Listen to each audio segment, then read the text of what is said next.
most of you already know, I'm a father of an almost 2-year-old. Being a father of an almost 2-year-old is always exciting. Always brings about, she's walking out the door right now, so I can talk freely about it. It won't be mad at me later. But I want to give you a taste of what it's like being a father, at least of my 2-year-old, or almost 2-year-old, in my house, in the span of maybe just a couple hours. In my house, we can't say the words, let it go, frozen, or Olaf, without completely sending my daughter into a fit of rage if those words do not follow up with something on the magical screen we know as a television. Erin and I don't usually like to let Charlotte watch too much television, as most parents try to avoid. But on a rare occasion, for a little bit, maybe a couple minutes stints here, we're like, okay, you can have your fix of Frozen. But in the second we turn on the television and I pull up a video, I usually just find one on my phone and pop it over on my Google Chromecast thing, which is awesome. If you don't have one, it's fantastic. You don't have to pop a DVD in or anything, just hit play. And for 3 minutes, Charlotte is in frozen bliss, wandering the frozen mountaintops of Arendelle with Anna and Elsa singing Let It Go, Let It Go, Let It Go. But in the midst of singing Let It Go, and she knows those words, by the way. She knows the words to that song. You can say the words and she'll start singing them or humming them. In the midst of watching that, good luck trying to get her attention. You never get her attention. She will not even acknowledge your existence. It doesn't matter if a tornado, a Mack truck, and a wild boar come running through the house at the same time. She will not acknowledge that anything else is happening around her. If the magic screen we know as a television is playing anything related to Frozen, all bets are off. Let's say that happens about 7 o'clock in the evening before bedtime. She's completely tuned into that television, completely tuned out to the rest of us, will not even acknowledge our presence. I'll have to say, Charlotte, 3 or 4 times before she'll even suggest that she hears me. I wonder if her hearing actually works. About an hour or 2 later, it's time for bed. And Erin and I decide we're going to play a little trick on her.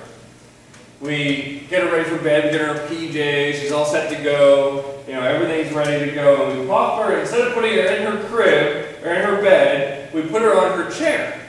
And we say, okay, you're sleeping here tonight. And we see, it's like a little test. Will she listen to us? I don't know. We put her in her chair and we say, okay, let's just see what happens. We close the door, we walk out the door. It's just totally supposed to be a joke. We totally expect her to come running out the door. Totally expect her to be like, no, this isn't right, this isn't right. Well, we close the door, turn off the lights, walk out. We hear nothing. Moments go by. We hear nothing. Eventually we hear her say, no. She's talking to herself. No. Like she's acknowledging this isn't right. No. But she still stays where she is and she's not moving. She's not coming to run for us. She's not coming to seek us out, to tell us that we messed up. She's decided to do something else. So eventually, about maybe 5-7 minutes go by, I peek my head in the door, and my little girl, whom I, remember an hour ago, wasn't listening to me one bit, decided that, well, Daddy told me this is where I'm sleeping. She curls up like a cat on her chair, and is curled up as tight as can be in a little ball, and she's trying to sleep on her chair. It's the most adorable thing I've ever seen. But here, it taught me, it made me realize that she listens. That little stinker who won't listen to me when Olaf's on television, won't even acknowledge my presence, she knows when I say it's time for bed, or when her mother says it's time for bed, she knows it's time to go to sleep, but even if she's in the wrong spot, she knows that she's not in her bed. She said, well, this is where they told me to sleep, and she curls up in a ball and sleeps on the chair. It's amazing what 2-year-olds, the selective hearing of a 2-year-old is just amazing, isn't it? It's adorable in many ways when a child does that to you. When a child hears you one time and then doesn't hear you another, and in a lot of ways it's cute, a lot of ways it's funny, a lot of ways it's just an experience of being a parent. But in many other ways, it's extremely frustrating when we attempt to have a conversation with an adult and they treat us in the same way, is it not? How many of you have ever been in a conversation with someone? Let me ask this question over again. How many of you had a conversation with an adult sometime this week where you knew that person wasn't fully listening to you? I think everybody should be able to raise their hand. Maybe they're multitasking, maybe they're looking at their phone, maybe it's your husband sitting across the dining room table and he's thinking about work or thinking about something else, maybe it's your wife and she's thinking about whatever the kids have going on, or maybe she's thinking about work, or it's just, we're all distracted, aren't we? And a lot of us just find ourselves in conversations with one another, with fellow adults, fellow human beings who have two ears, but we know aren't fully hearing us when we speak. Sometimes they do, and that's great. We're clicking, then you have a conversation that's going two ways, and you're in sync with one another. But many other times, perhaps even most of the time, you know full well that the person you're having a conversation with, or maybe it's you, the person trying to have a conversation with you, and you're not really there. You're not really connected.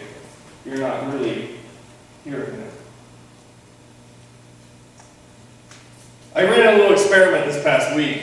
Most of you know I was a candidate on the ballot for election this past Tuesday. It didn't go in my favor, and that's okay. But I ran a little experiment because I had a little experience with this idea of people not exactly hearing you on Tuesday. On Tuesday, I spend most of the day working at a polling place, as most candidates do, and I'm passing out literature. And I'm trying to have a conversation with voters as they come into the polling places, and I picked the busiest one in my district, and so people are streaming in all over, constantly. And I found myself, and you've probably been there, if you've ever voted, you run into those people who are standing there waiting to pass out the literature, tell you about their particular candidate. And I found myself saying, hey, my name is Tom, I'm running for it, but before I can even say what I'm running for, they're passing me through the door. Most people just didn't have time. They're in between work or in between lunch breaks or whatever. They're coming to vote, and that, I get it, got it. Well, I decided to run a little bit of an experiment. For a couple hours, what I did was, instead of introducing myself and just going through the normal spiel, what I did was say, hi, what's your favorite color? Hi, what do you have for lunch today? I wouldn't say my name's Tom, I wouldn't say what I'm running for, I wouldn't do anything like that. And 9 times out of 10 when I did that, people stopped in their tracks and went, what? What's my favorite color? Most absurd thing, and people would actually tell me, which was even more fun. It actually caused them to stop and think. But once you get their synapses connected and people are actually thinking about answering a question, all of a sudden you can have more of a conversation with them. So it actually worked out really well. And actually I won that precinct, so it's a good experiment. So if you're trying to have a conversation with somebody, ask them something absurd, and they will stop. Getting back to my point, it's really frustrating when we try to have a conversation with another human being, another adult, and they're not totally there. You've experienced that, I've experienced that, you know what it's like. People seem to be less interested in listening today than they ever were. People seem less interested in listening to one another, face to face, than they ever were before. Listening today, by many accounts, is a lost discipline. Listening. The art of listening, the skill of listening, is oftentimes not even considered something worth learning to do by most people. When young adults are going through, and teenagers are going through high school, when they get through college, very few of us go through any type of coursework or training in the skill of listening. But it's arguably one of the most vital aspects of our day-to-day lives.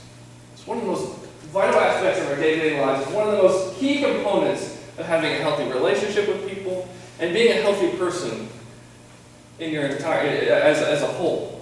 The skill of listening is absolutely vital to day-to-day life.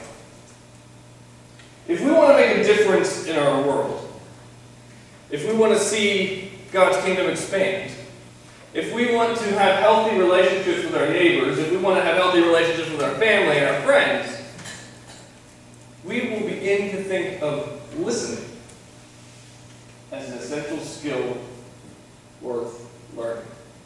Listening. This morning we're continuing our message series called Bless, where we have 5 extremely simple steps. 5 extremely simple steps to be the reason for Thanksgiving this season. 5 extremely extremely simple steps.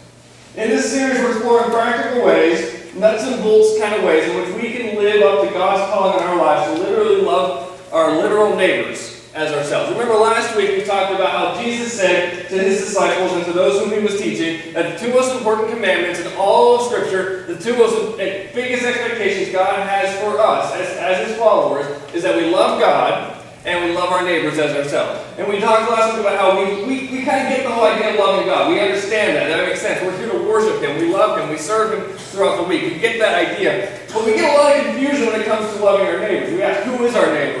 How do I love them? At what level do I love them? Do I give them a little bit of who I am? Do I give only people that kind of look like me, some I love? Do I only give people who act like me or worship like me the love that they deserve? Who is my neighbor?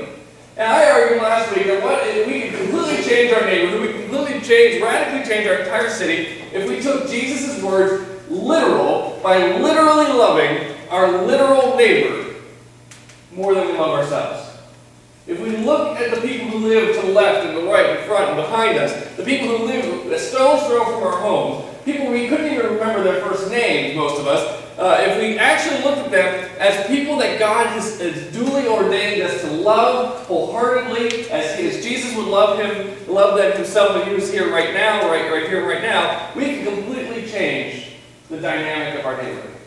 Just the 40 or 50 of us who are here this morning could completely change our neighborhoods, our communities, if we chose to just literally love our literal neighbors more than we love ourselves.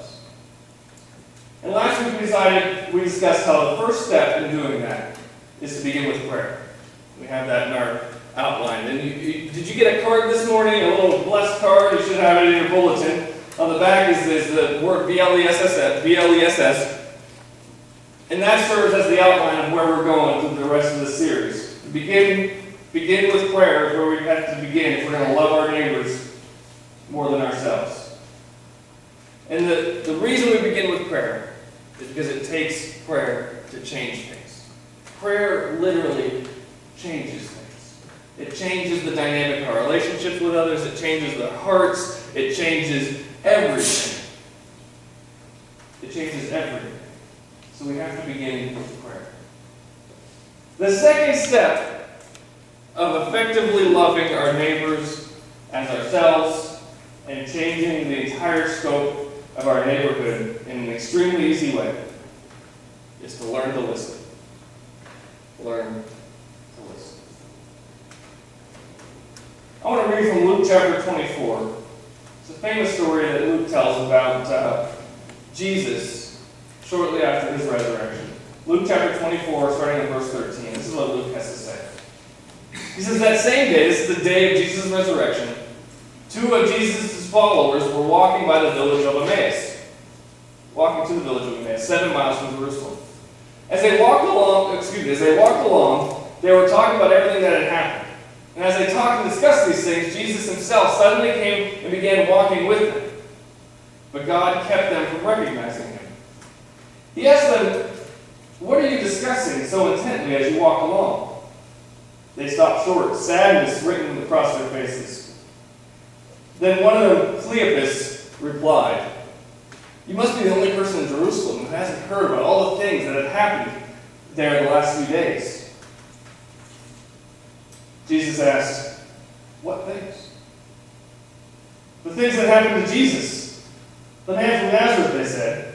He was a prophet who did powerful miracles and was a mighty teacher in the eyes of God and all the people. But our leading priests and other religious leaders handed him over to be condemned to death, and they crucified him. We had hoped he was the Messiah who would come to rescue Israel. This all happened 3 days ago. We'll stop reading. Stop the story there. This story takes place immediately following Jesus' resurrection from the grave. Jesus literally died. I'm going to use that word a lot here. Jesus literally died. Jesus was literally buried in a tomb. Jesus then literally rose from the dead a few days later. Jesus is literally the only person in all of human history to have experienced the very thing these men are talking about. He's the only person who has any idea what it was like to have gone through what these men are telling him about, the story that they are telling him. Now, if I was Jesus, and he was as messed up as I am, or maybe as messed up as all of us are, most of us would have interjected and interrupted these men's stories. And, I know what you're talking about. Let me tell you from my perspective. I'm that guy. I went through that. I've been there, done that. I've been through that, And so instead of listening to what these guys have to say if I was in Jesus' shoes, because I'm just a fool and I'm just human. I would interject and I would interrupt and I would tell them my story from my perspective because I know better than them. I've been there. I know what it's like to have gone through that situation. I know what it was like when they crucified him. I know what it was like when I was buried in the tomb. I've been there. You weren't, but I've been there. When most of us have conversations with people, that's kind of the way it goes, isn't it? We listen to something, we listen for a cue, we listen for some inroad for ourselves, and we say, let me tell you my version of the story. Let me tell you my experience. We don't allow the person to continue telling their experience, even if they're further disconnected from it than we are. We interject because we know better. We always have to be the people talking most of the time. We inarguably, most often, want to be the person speaking. We hate being, unconsciously, most of the time, hate being the person to listen. Because it's passive. It takes patience. It takes discipline. And most of us, haven't really practiced the skill. We don't really know what it means to listen. In our culture today, in our society, we have been either unconsciously or literally consciously taught that listening is merely a form of information gathering. Merely a form of information gathering. We listen for the information we need, or maybe we want, and then as soon as we get what we need or we want, we tune out. We check out so that because we've got what we feel like we need, and we're done gathering the rest of the information. The rest is just kind of white noise, just kind of static. The thing that Jesus understood about listening, the thing that Jesus fully understood about listening in this story and throughout the Gospels, throughout the New Testament, is that listening to somebody, actually wholeheartedly hearing them, not just listening, but hearing them, is more than just information gathering. Hearing somebody is an expression of loving them, of accepting them, and respecting them. Hearing somebody is an expression of our love, respect, and acceptance of another person. There was a journalist and a freelance writer in the 1940s and 50s named Brenda Euland, who spent a lot of time writing about the idea of writing. In fact, she actually spent a lot of time writing and speaking about sharing information, about public speaking, and that kind of thing. If you look her up, a lot of her articles are about that. But one of the most influential pieces, one of the pieces that got her, one of the articles that made her kind of, at the time, relatively famous for her time and in her field, was an article that she had published on the art of listening. It's a fascinating article I read as we were preparing for this message this morning. I was reading it this week. And I want to read for you just a couple of paragraphs in which she wrote about the art of listening. And she was saying this to people who spend their lives and their careers speaking or writing. So she's looking at it from a perspective of somebody who's usually spending most of their time projecting. She's teaching them the art of receiving because of how important it is to be on that side of the conversation as well. She writes this. She says, I want to write about the great and powerful thing that listening is and how we forget it. How we don't listen to our children or those we love. And least of all, which is so important too, to those whom we do not love. But we should. Because listening is a magnetic and a strange thing. Listening is a creative force. Think how the friends that really listen to us are the ones we move towards. And we want to sit in their radius as though it did us good, like ultraviolet rays. This is the reason.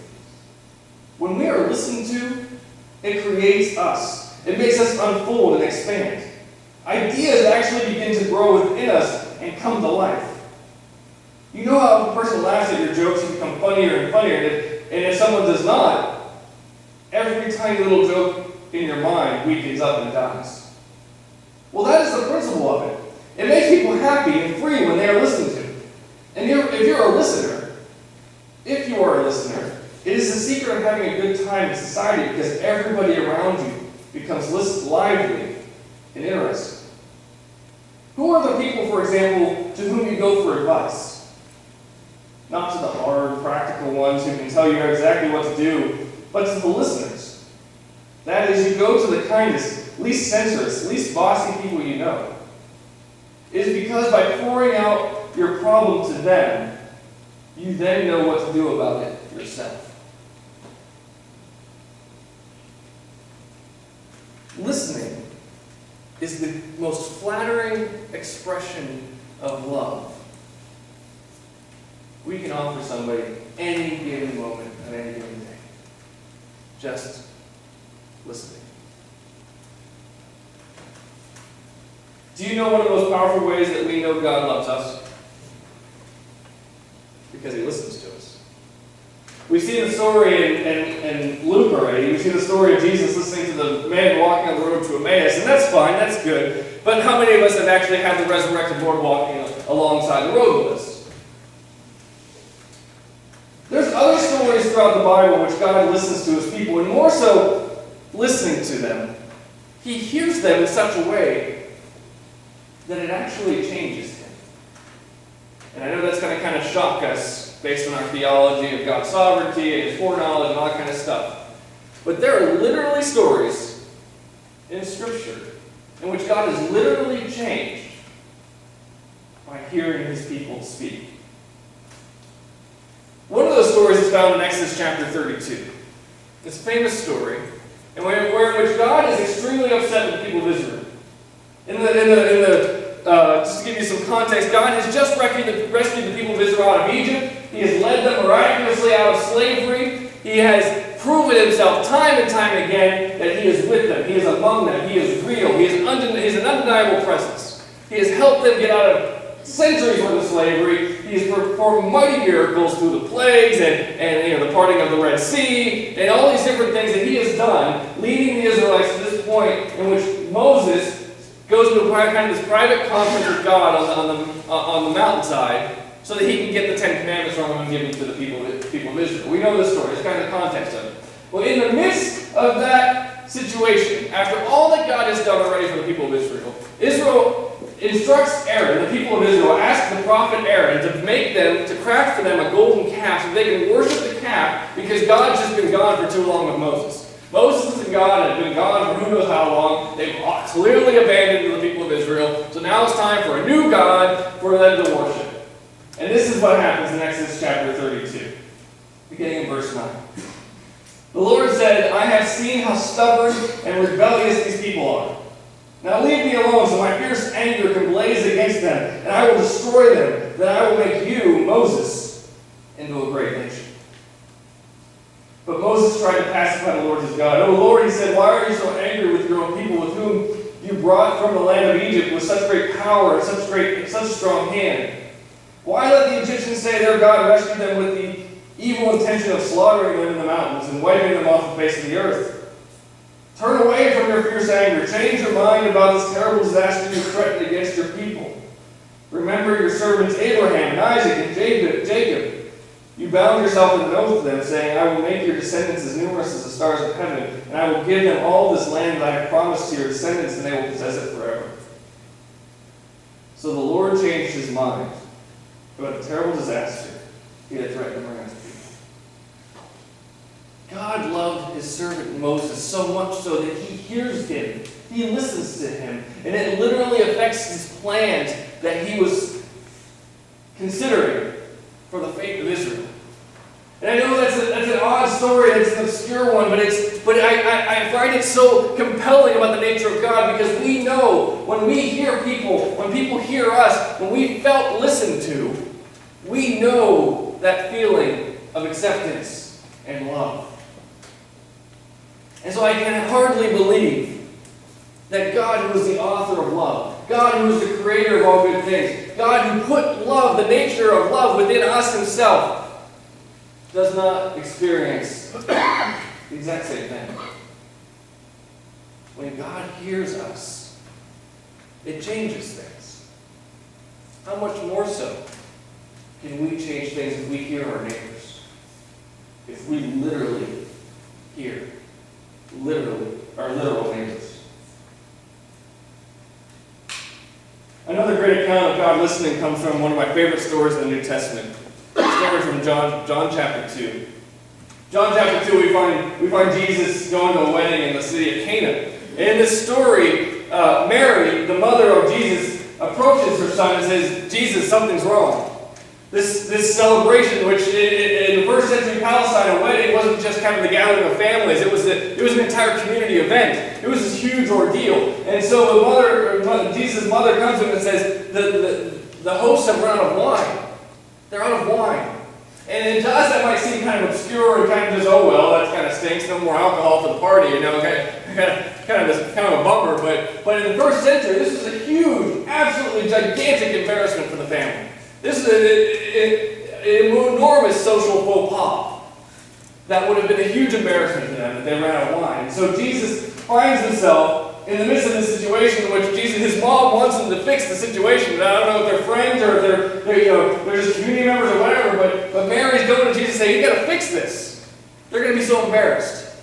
And I love Jesus' response in the story. It shows so much of his humanity, I think, in the story in which in John chapter 2, verse 4, Jesus says, dear woman, that's not our problem. My time has not come. I just love that about Jesus, because he's so human in that situation. It's like, that's not why I came here. I'm not God putting flesh on and descending onto my own creation into this earth so that I can help people have a better party, create new wine, and just like fix these little problems. I'm here for the big stuff, right? I mean, that's what I'm here for. That's why God sent me. That's why I'm in this situation. Jesus doesn't want roped into this matter. He doesn't want to be tied into this. This isn't why he was sent to earth. But he hears the people. He hears his mother. And he sees the circumstances.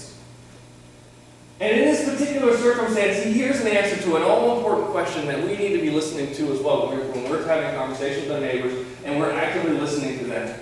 He hears the answer to this all-important question. What is good news for these people? What is good news for them? What is good news for them?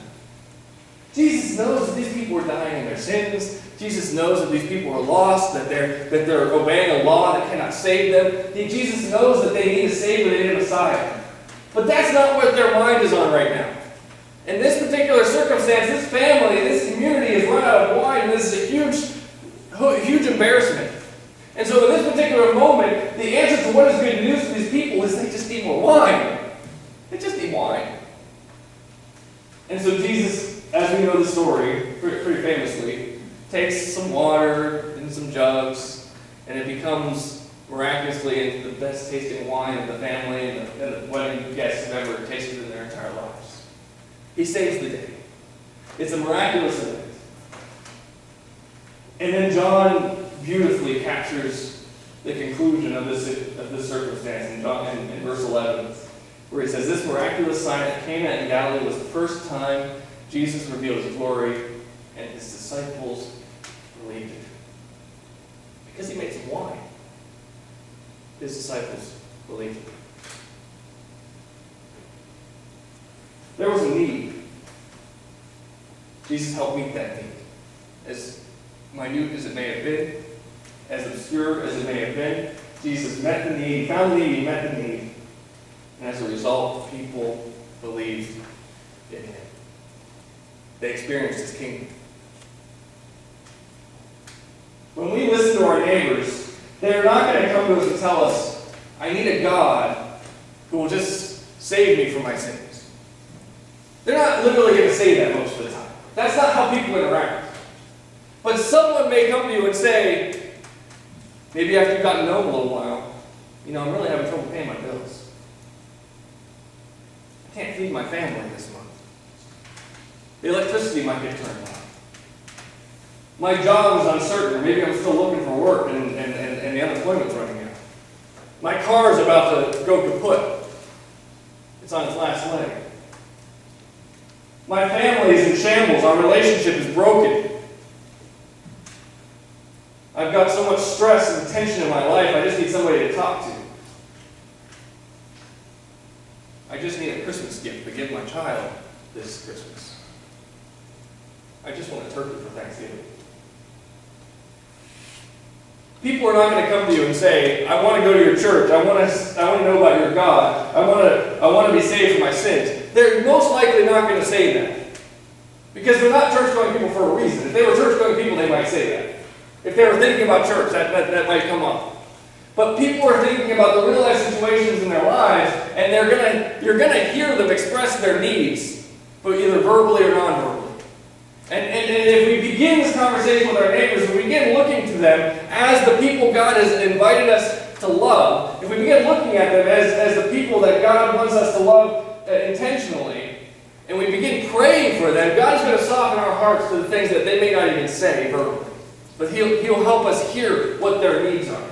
He'll help us hear what's going on in their circumstances, in their lives. And when we're listening, honestly, earnestly listening, with both our ears and our hearts and our spirit, the spirit which is nurtured by prayer, we are going to hear opportunity. We're going to hear opportunity to answer the question, what is good news for these people? What is good news for these people?